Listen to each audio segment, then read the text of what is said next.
Why does sleep matter? When individuals were well rested, they lost 55% more body fat simply by getting more sleep. A great night of sleep starts the moment you wake up in the morning. I hope you're ready to have your mind blown. This is crazy. Cortisol has this really interesting ability to break down your valuable muscle tissue and turn it into energy. So you can work so hard to build this muscle and lose it because you're not getting adequate sleep. I want to leave people with 3 quick strategies. I call these good sleep nutrients. These are specific things you consume that impact your sleep.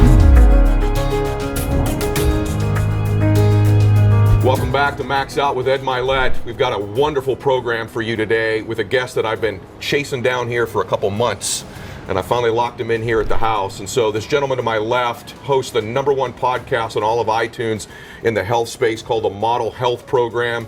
He's also a best-selling author of this book that we're going to talk about a lot today called Sleep Smarter, which is a topic that has an awful lot to do with your wellness overall, your fitness, your mental health.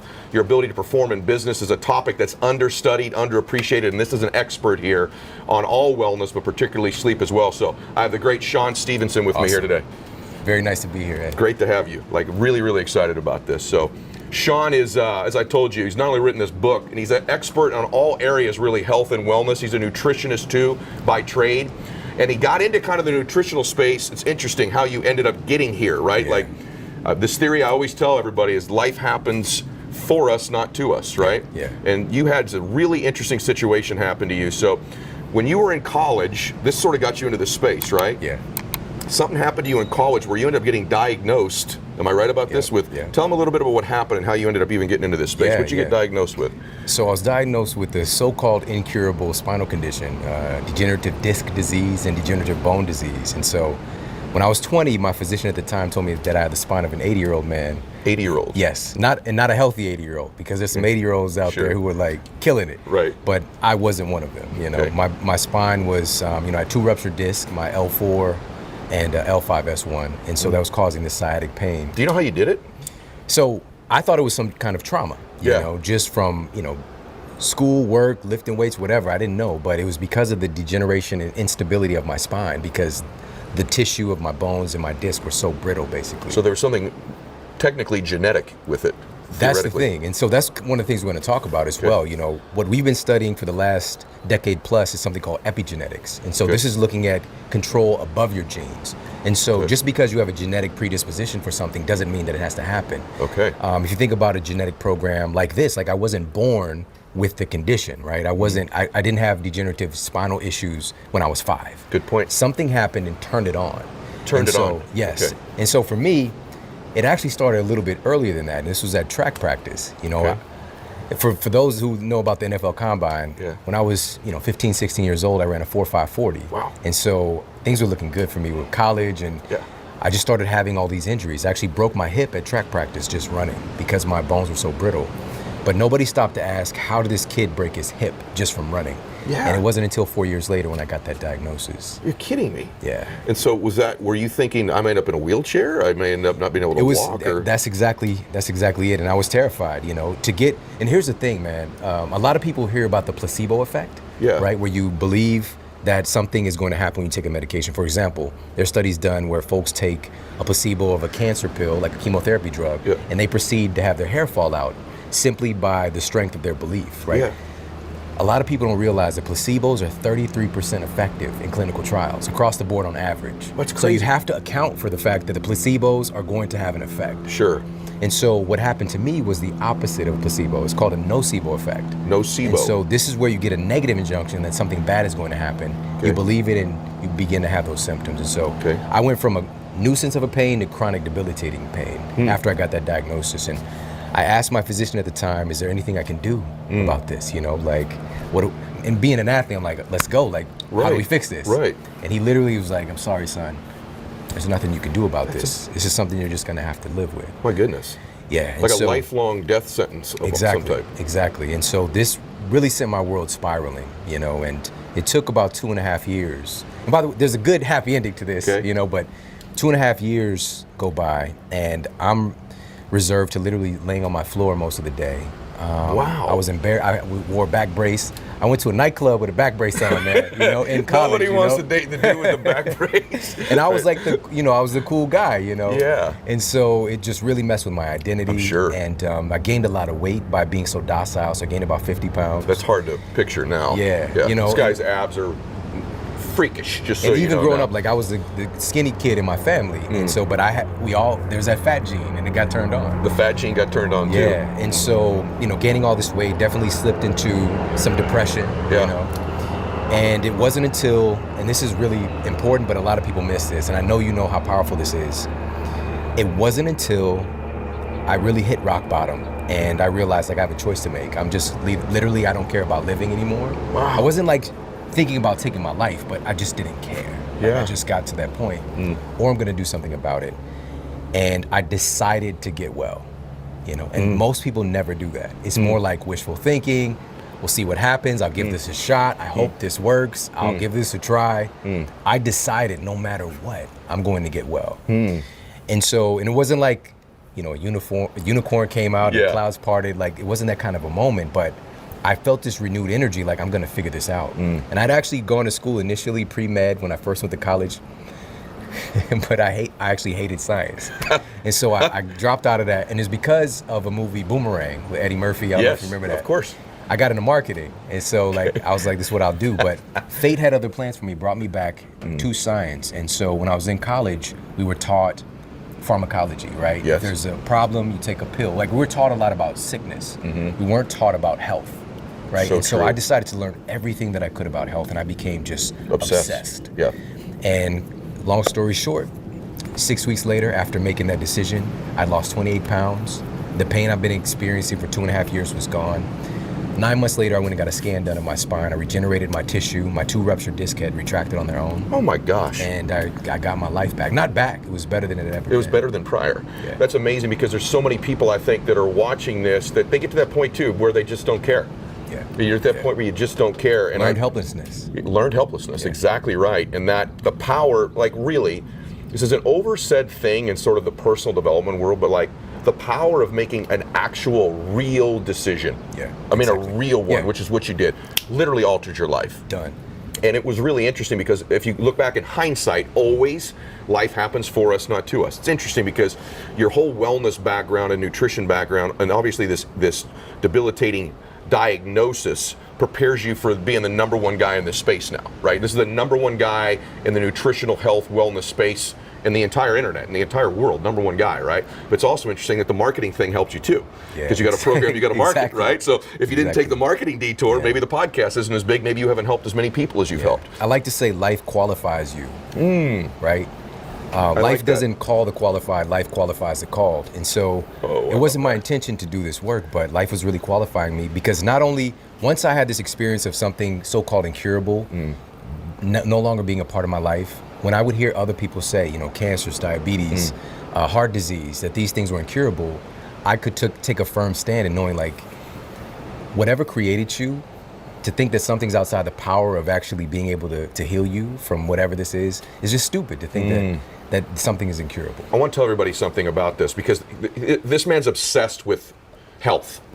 He's obsessed. He's also gifted because he's got this background and he's got a brain to be able to digest this stuff and process it. But this topic is fascinating to me, where we're going now. This book right here, it's called Sleep Smarter. And I want to tell you one thing about this. This book isn't 20 pages. It's a comfortable read. I read it in a day. I read the entire book in a day. And the reason was I could not stop reading it, because I'm fascinated with rest and recovery too. So, like, we're both fit guys. We're both not 15 years old anymore either, right? Exactly, and it's interesting because people will ask me often, how often do you train? And I train my legs 5 days a week. And I always think when someone tells me that, like, do you not understand the recovery process? Do you not understand resting? So I train hard when I train.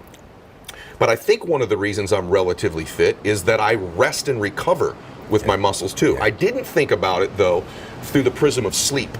And so there's a lot of information out there about nutrition. You can pick a diet, you can pick a workout. There's not a lot of information about sleep and how important it is to your health, your wellness, your productivity, clarity of thinking, longevity, energy, all of it. And so, I want to talk now about some specifics. Yes. So first things first, Why does sleep matter? Like, what's the big deal about sleeping? And we talked about it being one of the 3 pillars of the change for you. Yes. But in general, for someone who's out there that thinks, I don't have a degenerative condition. Yeah. You know? Yeah. So I work hard. I want to kill it. I want to work. And I know that not more sleep is necessarily better than less sleep. It's how you sleep, I think. But tell me, why does sleep matter? Let them first understand that principle. Let's talk about 3 specific categories. Number 1, Okay. the very visceral connection of your body composition. Okay. University of Chicago did a study recently. Blew my mind. I hope you're ready to have your mind blown. This is crazy. Okay. So they took dieters. Yes. Conventional calorie-restricted diet, what I was taught in a university setting to have patients do. And they monitored their results. Now, they tracked everything, and they allowed them in this phase of the study to get 8.5 hours of sleep. Okay. Another phase of the study, they take the same exact people, same exact diet. They're not exercising more, they're not cutting any more calories, but they sleep deprive them. They deprive them of sleep. Yes, so now they take away 3 hours of sleep, they're getting 5.5 hours.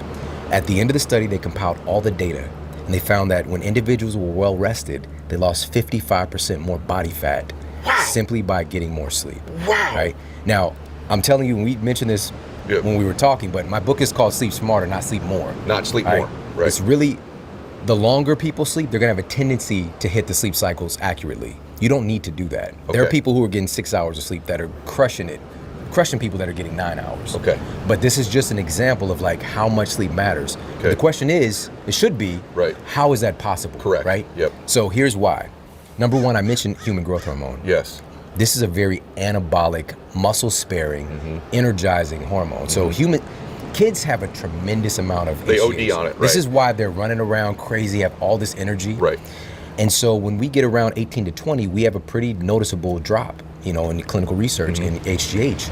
My argument is not because you're 18, it's because we stop abiding by a sleep schedule, right? We're out of the house, right? You can't tell me what to do anymore. And so we start to really mess with our sleep cycles. So it's behavioral, not necessarily age. Yes. Okay. Now, age is a factor, but it's not, in my opinion, the biggest factor. Okay. It should take some more time before that Because it noticeable falls decline off happens. a cliff at that age, right? Which it shouldn't. It should be. Yeah, exactly. Okay. There's a pretty sharp decline. Now, here's another thing, and this should be pretty mind-blowing for folks as well. Of course, everybody knows about melatonin now. Yes. In regards to sleep. Yes. It's also a really powerful fat-burning hormone. Yes. All right, so Journal of Pineal Research. Now, this is really fascinating. Melatonin, it increases your body's mobilization of something called brown adipose tissue. What's it called? Brown adipose tissue. Okay. Or you can call it BAT for short. All right. So this is brown fat. Okay. All right. Brown fat operates much like muscle in that it burns fat. So this is a type of fat that burns fat. So when we think about we want to burn fat, lose weight, what we're trying to get rid of is white adipose tissue. That's the kind of gooey stuff that people are trying to target. Brown adipose tissue, naturally, we don't carry that much on our frame. There's some by your sternum, a little bit on your back, your shoulders, but we don't really carry that much. It's activated via cold. That's one of the things. That's why cold thermogenesis is such a big thing. I'm big on it. And also melatonin, Okay. right? This sleep hormone. And if you're not getting a dark cycle, you're not producing melatonin adequately. Okay. And so this is another reason why getting more optimized sleep, folks were losing more body fat. And by the way, in the study, I said they lost 55% more fat, not weight. Yeah, fat. That's You're the talking key. about body fat. Yeah. Okay, so let's talk about this for a minute. Let's talk about melatonin. Let's stay on that for a second. Should you be getting more sunlight in order to get melatonin? Does that affect your introduction of melatonin into your body, getting sunlight, or are they not related? That's a powerful question. Okay. Most people don't think about this, but this is why I said a great night of sleep starts the moment you wake up in the morning. Okay. Sunlight starts the process. It does. Okay. So it was Innovations in Clinical Neuroscience did a study, and they found that folks who were getting more optimal sunlight during the day, number one, they had reduced cortisol levels in the evening. And cortisol is like the Joker to melatonin's Batman, all right? So if cortisol is elevated, melatonin is suppressed. Got it. And vice versa. Okay. So that's number one.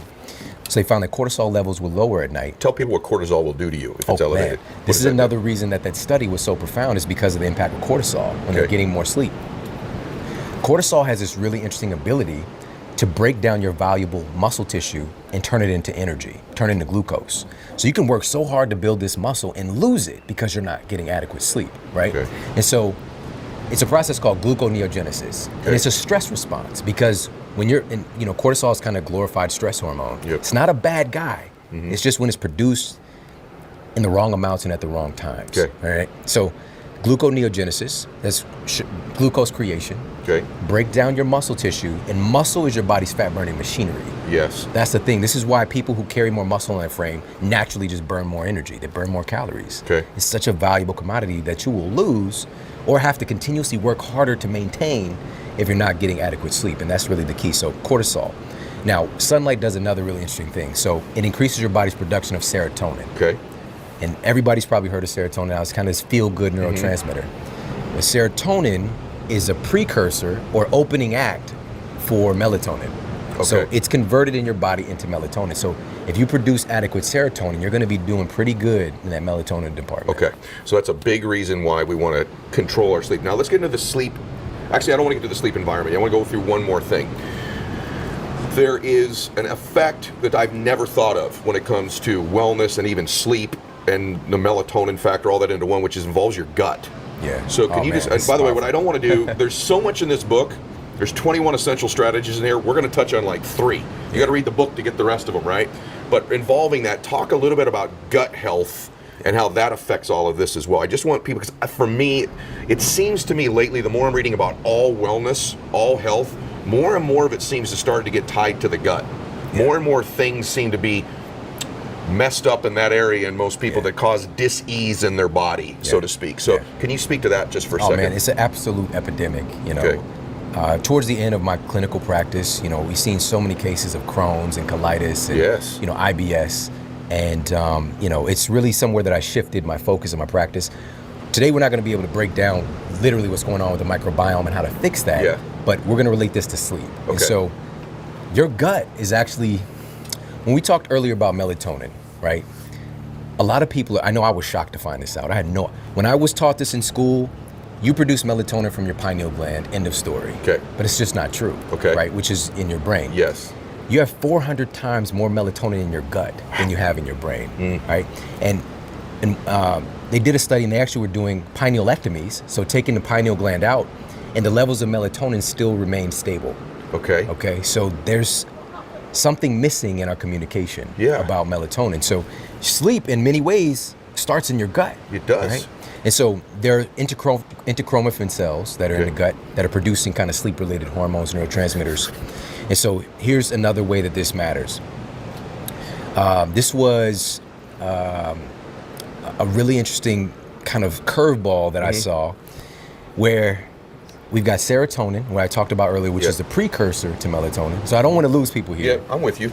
So serotonin, the vast majority of your body's serotonin, over 80+% is located in your gut as well. In your gut as well. Right? So we've got this dance happening in your gut.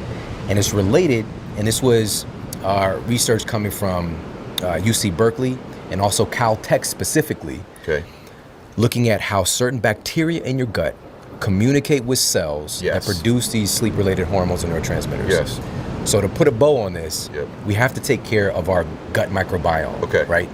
The bacteria, which some people get a little weirded out by that. I know I did. You have you have upwards of 10 times more bacteria cells than you have Ed cells. Right? Most of them are in your gut. And it's supposed to be that way. It's supposed to be a symbiotic relationship. But for many of us, it's become like a parasitic situation where we have lower level funguses, bacteria, opportunistic bacteria running our ship. And they're not producing those adequate hormones and neurotransmitters to make sure we get great sleep. So I want to leave people with this since we're on this topic, 3 quick strategies. How do you do it? And so I call these good sleep nutrients, right? And so these are specific things you consume that impact your sleep. So one of them, and this was the Public Library of Science, right? The PLOS journal. Anything I say, people can triple check me, by the way. And so what they found was vitamin C, funny enough, we know about this for the immune system. Folks who are deficient in vitamin C had a tendency towards being the people who had more interrupted sleep. So they woke up more frequently simply by nutrient deficiency. Right? So also magnesium, which is responsible for over 300 biochemical processes in the body.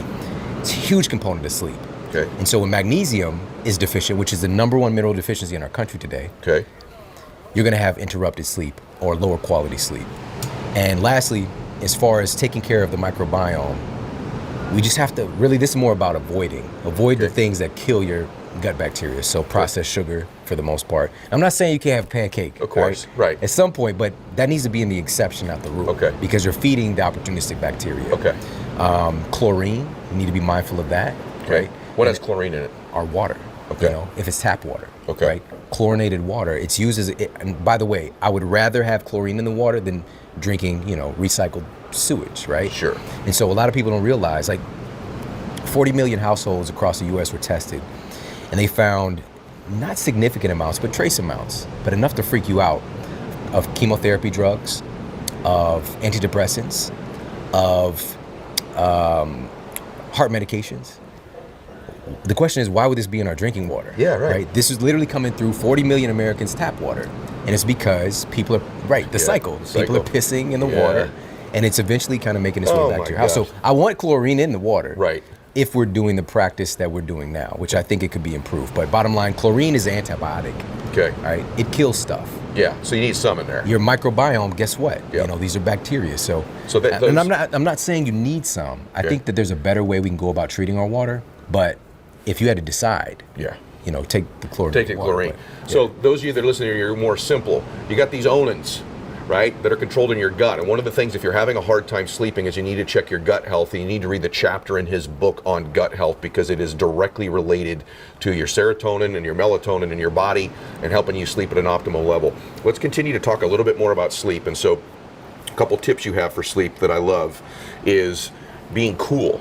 Yeah. So what does that mean? Like, I sleep with a thing called a chili pad I actually have in my bed. Are you recommend those? Are those it's okay in the to book. do? It's in the resources in the way. I know it is. So I just want to make sure they know this, but and I'm not pumping that or not, but how important is it to be like, let's talk about how do I sleep better? So I gotta get my gut health together. It starts when I wake up in the morning, taking in more sunlight, preparing through my day. But give me a few things. Like, I know you talk in the book about sleeping cool and also being cognizant of your caffeine intake and when you take it too, right? So talk about those two things real quick. Absolutely. So as far as being being cool, this is in relationship to something. Our bodies have a process called thermoregulation. Okay. Right? Thermoregulation.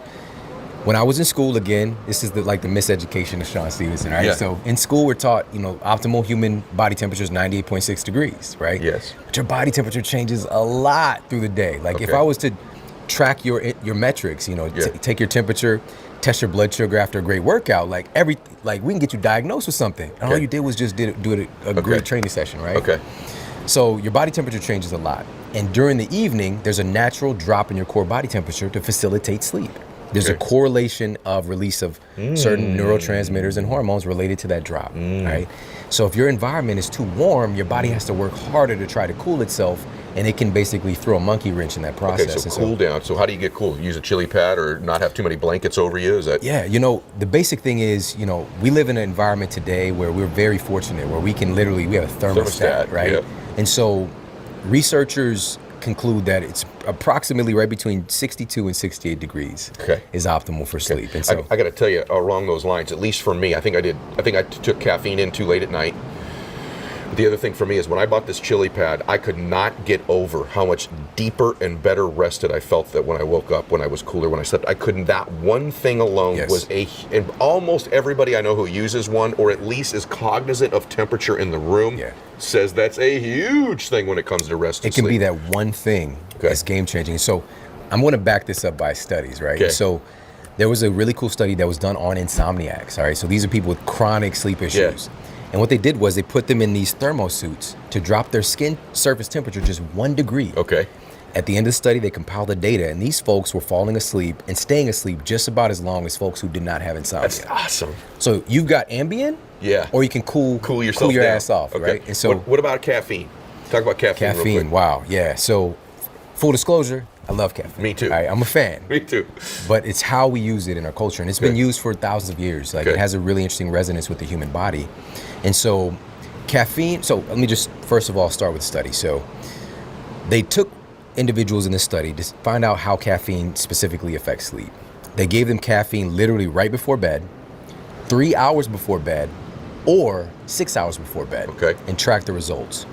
Even 6 hours before bed was enough to cause some serious issues with their sleep cycles, to the degree that folks, subjectively, they thought that they slept for 8 hours, but they lost 1 full hour of sleep. by having caffeine 6 hours before bed. Okay. Okay. And so what's going on there?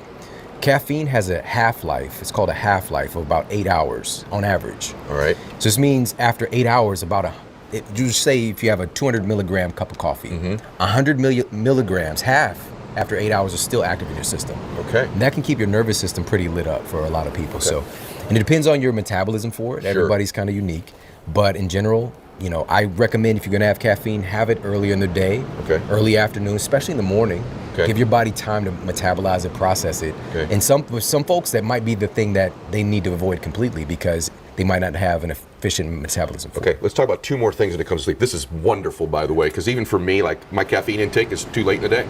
It's too late in the day. It's affecting my sleep. I think I'm asleep and I'm not, right? I'm not getting deep sleep. That's the thing, yeah. Let's talk about color in the room. So how important is it for it to be dark to help you get into deep sleep compared to light in the room? Is there an impact of those two things? Yes. Okay. To produce melatonin, you need two requirements. Okay. One of them is darkness. Okay. All right. The other thing is a cycle. Like it has to have a consistent cycle. Okay. So some folks that do night work, for example, but they can get their room totally dark and they have a consistent night ritual, whether they're creating their own nighttime, they can produce melatonin, but they need the darkness. Okay. And so just to back that up, Cornell University, this study, it knocked my socks off. But I geek out on this stuff, so. It's not geeked out, it's awesome. It's validation. People hear stuff, especially in the world, they're like, prove it. You prove it every time you make a point. So they took their test subject, they put him in an otherwise dark room, and they took a light the size of a quarter, fiber optic cable, and put it behind their knee. Okay. That small light was enough to disrupt their sleep cycle, all right?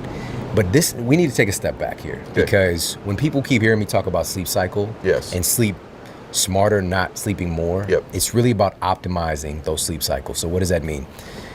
Sleep cycles are determined by changes in your brain waves. Okay. And so there's more to this than this, but just to simplify, we've got gamma waves, which is sometimes happens during waking state. Most of us are hanging out in beta. Then we move to alpha, then we move to theta, and then delta is deep anabolic non-REM sleep. Okay. We need to efficiently cycle through these over and over through the night. All right. Most of those sleep cycles are about 75 to 120 minutes, depending on the person. Okay. And so what I recommend for people is a minimum of 4 complete sleep cycles, which is around 6 hours. Okay, good. That's what I get. All right. But making sure that we're optimizing that. Okay. All right. And so how do we do this? That's all of these small things. Being cool, darkness. Okay. If you're exposed to light in the evening, for example, it can specifically throw off your sleep cycle. Okay. Alcohol too close to bed can be an issue for some people. Could you believe in a couple things, by the way? This is so good for me. I hope if you're driving in this, you're going, I wish I were writing all this down. You're going to go replay this again, but I'm just curious. I haven't asked you this. What do you think about the blue light stuff? Yeah, man. So if you don't know what I'm talking about right now, this is powerful. I'm just curious your opinion about it. What about blue light? So tell them what that is real quick. Then we'll finish with a fun thing on sleep. But tell them what blue light means and how you feel about it. I don't know how you feel about it. I've been talking about this for, again, about 5 years. Okay. So a lot of folks have heard about this by now, But a lot haven't, though. Most haven't that are listening to this. Again, I look to the research instead of just like, this might be a problem. But so Harvard researchers confirm that blue light exposure from our favorite devices, our smartphones, television, laptops, does in fact elevate your cortisol at night. Okay. Which they tested during the day. It doesn't impact you during the day. It's because your body's expecting a nighttime cycle. Got it. So it elevates cortisol and suppresses melatonin. Okay. And so according to their numbers, every hour you're on your device at night without some kind of a protection or strategy, it suppresses melatonin for 30 minutes. Wow. And so you can go to sleep because you're exhausted, but your melatonin can still be suppressed. And you're not going to efficiently go through those sleep cycles that we talked about. So what do we do? Get off our phone, or is there something else that we should do? There's a couple of things. So let's be real. Like, tech's not slowing down. Yes. I'm not a Luddite. You know what I'm saying? I love my iPhone. Me too. This is huge. There are some, and the thing is, from my perspective, the research is not conclusive how effective it is. But I'm just going to throw this out there. Sure. Because for a lot of folks, anecdotally, they say it does help a lot, which is using some kind of blue light suppressive device. So on all of their devices, for Apple, the iPads, iPhones, they have a tool called Night Shift, which pulls out the most troublesome spectrum of light, the blue light, this kind of white light, strong light, and kind of cools your screen off.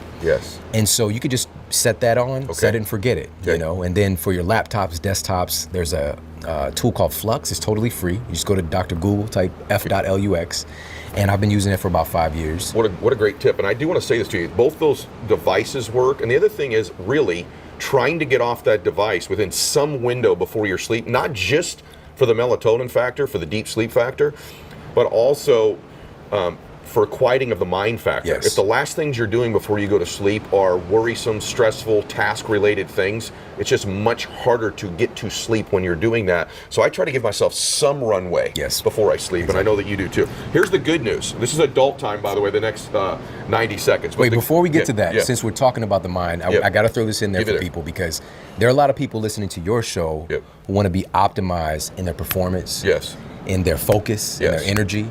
And so, and I'm a nutritionist. I was like, food is everything, but it's just not. Your sleep matters more than your nutrition and your exercise combined if you're not doing it properly. So I want to share this study. So this was published in The Lancet, and they took physicians and they had them to complete a task. Okay. All right.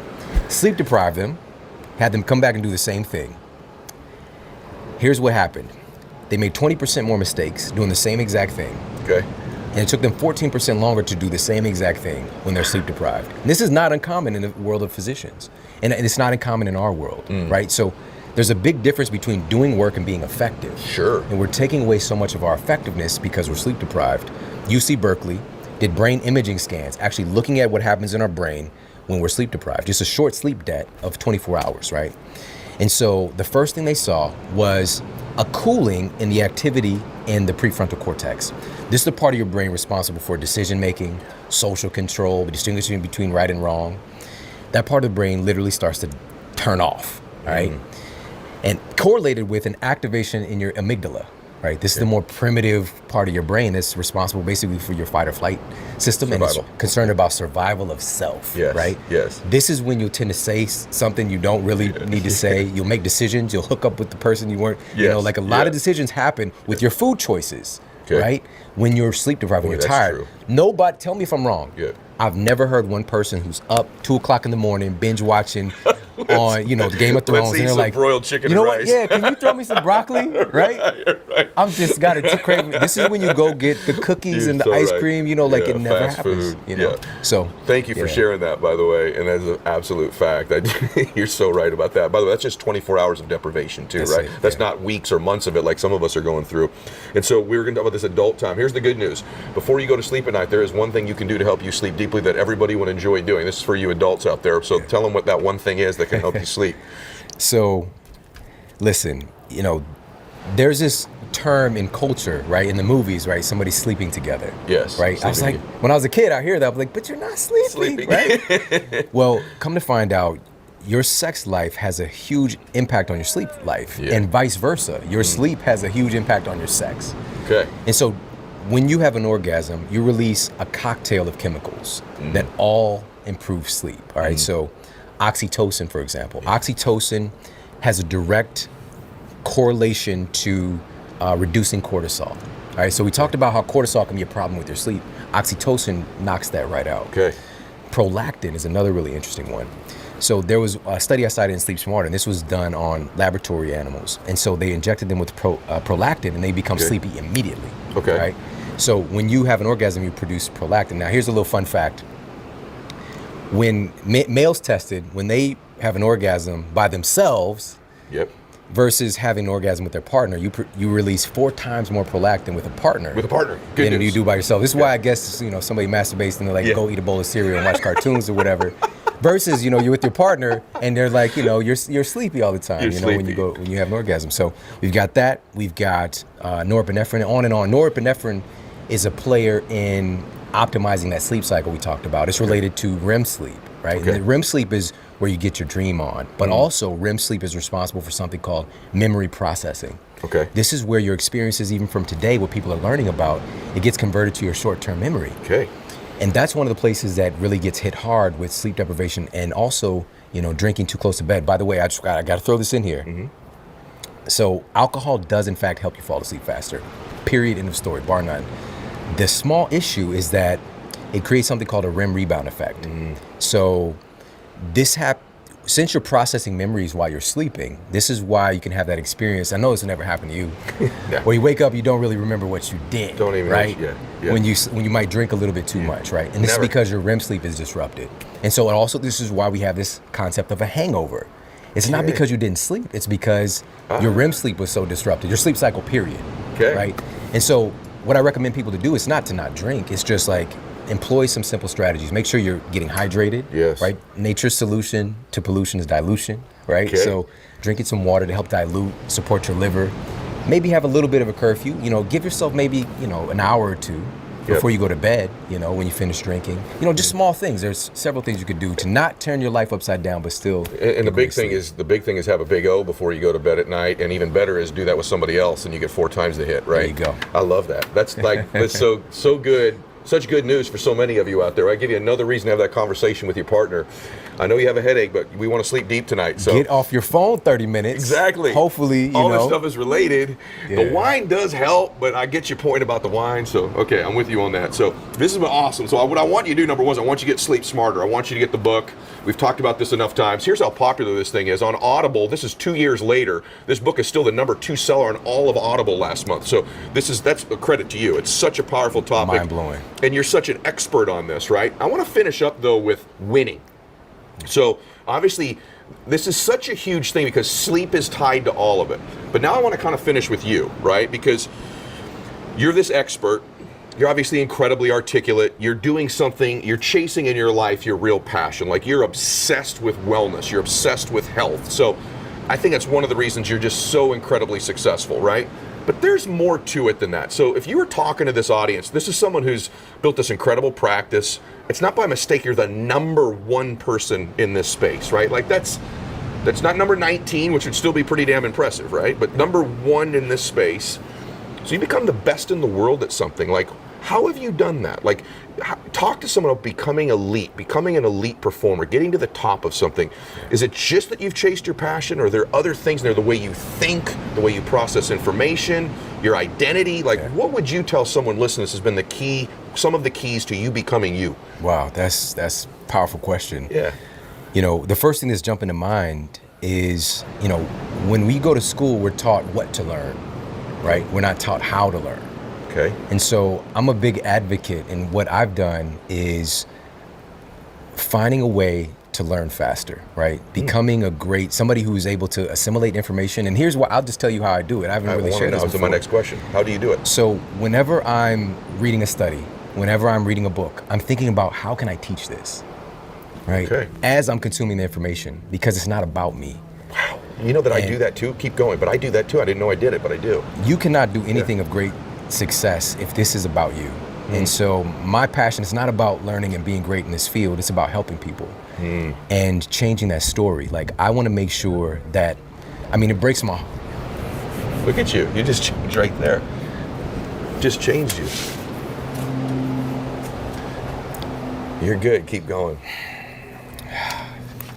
Ed, when I think about these kids, who are in cancer treatment centers right now, and how things can be better, and our system is broken, we've got some amazing physicians, and many of them are my friends, and now they're shifting more to integrative medicine, functional medicine, because the way that we've taught historically, in conventional medicine in the last few decades, we're terrible at chronic illness. Everything has gone up. How? If we're so smart and good at what we do, and the truth is, if you take a really smart person, which these are the best of the best, and you teach them the wrong thing, they become world-class at doing the wrong thing. And so that's what really drives me, man, is... I could see it all over your face. Actually, it's coming down your face. Yeah. Is doing whatever we can do to help to facilitate the next generation. And I know that so many of our problems in society, with violence, with just this big dichotomy that we're experiencing right now, has to do with people don't do well because they don't feel well. Yeah. And so instead of me getting out and protesting, that's not my path. My path is how can I get people healthier so we can have great conversations, so we can meet each other and have more compassion. It's very difficult to have compassion when you're sleep deprived. It's very difficult to have compassion when you're dying inside because your body's experiencing, a chronic illness, All of those things drive me to be the best possible. And so I was not expecting to say that. I'm glad that I'm glad you showed that, because it's the real you. And I tell you, the first time we talked, you inspired me. Look at you, you're still thinking about it, right? The first time we talked, brother, you inspired me. Like, I knew right when we talked, like, that we're kindred spirits.